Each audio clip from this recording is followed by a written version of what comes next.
voudrais présenter une série de problèmes auxquels le fédéralisme apporte la réponse la mieux appropriée. Le problème des communes d'abord.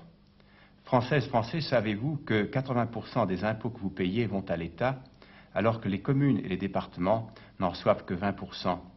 Dans les fédérations, qui comptent parmi les États les plus puissants et les plus riches du monde, la proportion est exactement inverse. Françaises et Français qui aimez votre région, votre ville, votre village, faites comprendre aux partis centralistes que vous ne les suivez plus. Paris, d'ailleurs, ne perdra pas au change, car rien ne saurait ternir l'éclat mondial de notre capitale. Le problème est bien plutôt de stabiliser la population de la région parisienne. Et là où la décentralisation vient d'échouer, le fédéralisme doit réussir. Pensons aussi, Français, à nos libertés. Vous savez combien le centralisme les menace. Sans des régions puissantes, sans une Cour européenne des droits de l'homme devant laquelle porter nos requêtes, l'État hyper centralisé nous couchera tous, les uns après les autres, sur son grand fichier électronique interconnecté. Aux électeurs d'outre-mer, je dirai ma compréhension pour leurs aspirations à une autonomie plus réelle. Il faut réduire les disparités des salaires, il faut remplacer peu à peu les fonctionnaires métropolitains par des cadres locaux. Et vous, travailleurs frontaliers d'Alsace, de Franche-Comté, de Moselle, d'Annemasse, du pays de Gex, vous condamnerez avec moi l'incurie d'un nationalisme outrecuidant qui n'est pas capable de vous fournir du travail sur place. Depuis qu'il flotte, le franc a perdu encore 12% de sa valeur par rapport au mark. Aujourd'hui, un mark vaut 2 francs. On nous avait bien dit pourtant que le flottement n'était pas forcément la dévaluation. Français des frontières, votre intérêt et la dignité de la France exigent que nous fassions l'Europe. Il faut porter vos régions au niveau des pays qui vous entourent. Les vrais patriotes, c'est nous, les fédéralistes. Vous, Lorrains, souvenez-vous de Robert Schuman. Ah, si l'on avait suivi la voie qu'il nous avait tracée. Mais le nationalisme a tout faussé, vidé, bloqué. Dites non aux responsables de cette funeste politique.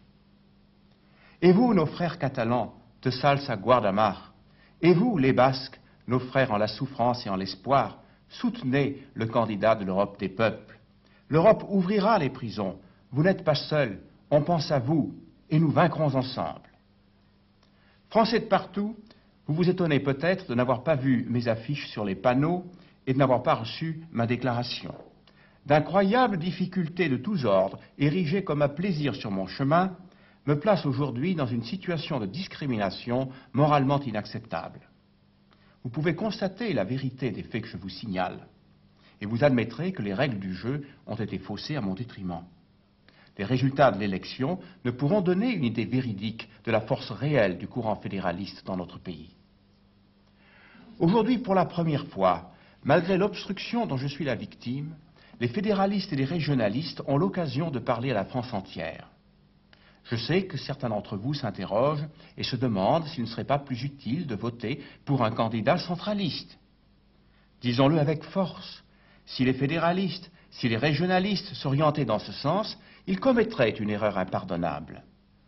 Bien sûr, dans la coulisse, les agents des grands partis vous font toutes sortes de promesses, mais après l'élection, rien de cela ne comptera plus. Le centralisme reprendra tous ses droits, à moins que nous ne soyons parvenus, dans ce premier tour, à exprimer nos aspirations régionalistes et européennes profondes. Amis régionalistes, amis fédéralistes, vous devez nous aider à constituer un groupe de pression puissant en faveur des idées qui nous lient, car ces idées sont véridiques.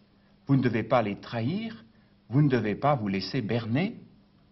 Comme l'annonçait Proudhon, le XXe siècle sera l'ère de la fédération ou bien l'humanité entrera dans un purgatoire de 1000 ans. Le fédéralisme socialiste, humaniste, autogestionnaire, internationaliste constitue la seule réponse valable aux problèmes qui nous assaillent.